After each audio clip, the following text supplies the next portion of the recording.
तुम्हाला तुमच्या गर्लफ्रेंडचे किंवा बॉयफ्रेंडचे व्हॉट्सअप जे काही असेल तो कोणाला मेसेज करताय किंवा कोणाचे स्टेटस पाहताय कोणत्या ग्रुपमध्ये जॉईन आहे हे सर्व जर तुम्हाला तुमच्या मोबाईलमध्ये जर पाहायचं असेल तर तुम्ही इझिली ते पाहू शकता। फक्त याचा चुकीचा वापर आहे तो अजिबात करायचा नाही। हे एक्झाम्पलसाठी तुम्ही तुमच्या घरातील समजा लहान मुले असतील किंवा तुमच्या घरातील कोणत्याही व्यक्तीचे व्हॉट्सअप जर तुम्हाला पाहायचं असेल तो व्यक्ती कोणाला मेसेज करताय तर हे तुम्ही करू शकता। फक्त चुकीचा वापर अजिबात करू नका आणि हे एकदम सिंपल आहे आणि बऱ्याचशा जणांना ते माहितीच नव्हतं कशा पद्धतीतून काय करायचं।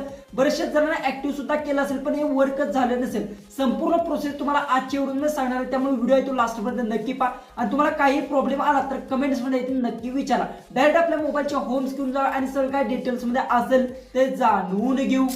तर आता आपण आपल्या मोबाईलच्या होम स्क्रीनवर आलाय। सगळ्यात पहिले तर तुम्हाला काय करायचं, सगळ्यात पहिले तुमचं व्हॉट्सअप असेल ते सगळ्यात पहिले तर दोन्ही व्हॉट्सअप तुम्हाला अपडेट्स करायचे आहेत आणि याच्यासाठी पहिली तर गोष्ट ज्या व्यक्तीचं व्हॉट्सअपचं तुम्हाला जे की मेसेज स्टेटस तुमच्या याच्यात पाहिजे असतील त्या व्यक्तीचा तुम्हाला मोबाईल घ्यावा लागणार फक्त 5 मिनिटांसाठी। याच्यासाठी सगळ्यात पहिले तर तुम्हाला घ्यायचा तुमचा मोबाईल आहे तो तुम्हाला घ्यायचा आहे। घेतल्यानंतर सगळ्यात पहिले तुमच्यात व्हॉट्सअप असेल ते अपडेट करून घ्या। अपडेट केल्यानंतर तुमचं व्हॉट्सअप असेल ते तुम्हाला ओपन करून घ्यायचं आहे। ओपन केल्यानंतर ते माझा जो की पॅटर्न असेल तो मी इथून टाकून घेतो। थोडंसं मी ते ब्लर केलं आहे ओके, कारण की माझी जी की पर्सनल काही गोष्टी असतात त्यामुळे मी ब्लर केला आहे। सगळ्यात पहिले तर तुम्हाला घ्यायचं ते 3 लाईन्स दिसतील तुमचं। सगळ्यात पहिले तर तुमचा स्वतःचा मोबाईल घ्यायचा आणि त्यात व्हॉट्सअप ओपन करून इथे 3 लाईनवर क्लिक करायचं आहे। त्यानंतर तिथं लिंक डिव्हाइसचं तुम्हाला ऑप्शन भेटेल, यावर क्लिक करून घ्यायचं आहे ओके।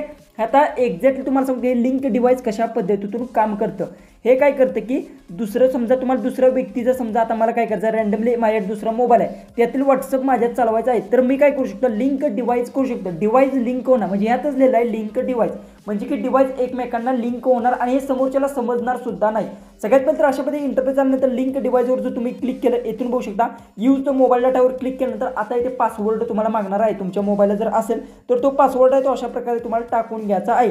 त्यानंतर इथे क्यूआर कोड आहे तो आलेला आहे, म्हणजे की स्कॅन करण्यासाठी जसं तुम्ही ऑनलाईन पेमेंट करताना जसं स्कॅन करतात तशा प्रकारे तुम्हाला बघू शकता इथे अशा पद्धतीने जी काही अशा प्रकारे क्यूआर तुम्हाला म्हणजे क्यूआर नाही स्कॅन करावं लागणार आहे समोरच्या व्यक्तीच्या मोबाईलमधून।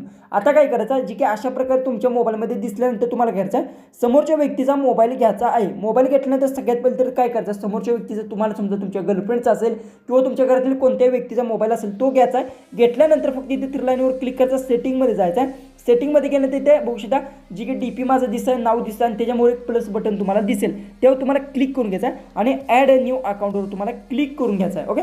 ॲड अ न्यू अकाउंटवर क्लिक केल्यानंतर जसं तुम्ही व्हॉट्सअप डाउनलोड करता त्यावेळेस डाउनलोड करता लॉग इन करताना तुम्हाला प्रोसेस माग तशा पद्धतीने तुम्हाला दिसून जाईल। त्यानंतर ॲग्री अँड कंटिन्यूवर तुम्हाला क्लिक करून घ्यायचं आहे। त्यानंतर महत्त्वाची गोष्ट आहे इथे मोबाईल नंबर आणि जे काय आहे ते टाकायचं नाही तर इथे काय करायचं 3 लाईनवर तुम्हाला इथे क्लिक करून घ्यायचा आहे। लिंक डिव्हाइसचा तुम्हाला ऑप्शन भेटेल यावर तुम्हाला क्लिक करून घ्यायचा आहे आणि येथे जो क्यूआर कोड दिसेल तो क्यूआर कोड तुमच्या मोबाईलने फक्त मगाच सांगितलं तशा प्रकारे स्कॅन करायचा आहे। बस झालं। त्यानंतर तुमचं जे काही व्हॉट्सअप असेल ते तुमचं लगेच जे काही आहे तुमच्या डिव्हाइसमध्ये ते लॉग इन होणार आहे।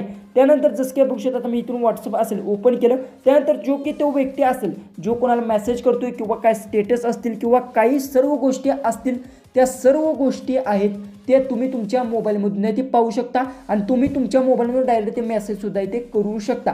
अशा प्रकारे तुम्ही इथे कोणाचंही व्हॉट्सअप तुमच्या मोबाईलमध्ये ते चालवू शकता। आजचा व्हिडिओ कसा वाटला ते कमेंट्समध्ये इथे नक्की सांगा आणि काही प्रॉब्लेम आला असेल तर कमेंट्समध्ये इथे नक्की विचारा, अजिबात विसरू नका। तर चला आपण भेटूया उद्याच्या एक नवीन इंटरेस्टिंग आणि मजेशीर अशा व्हिडिओमध्ये।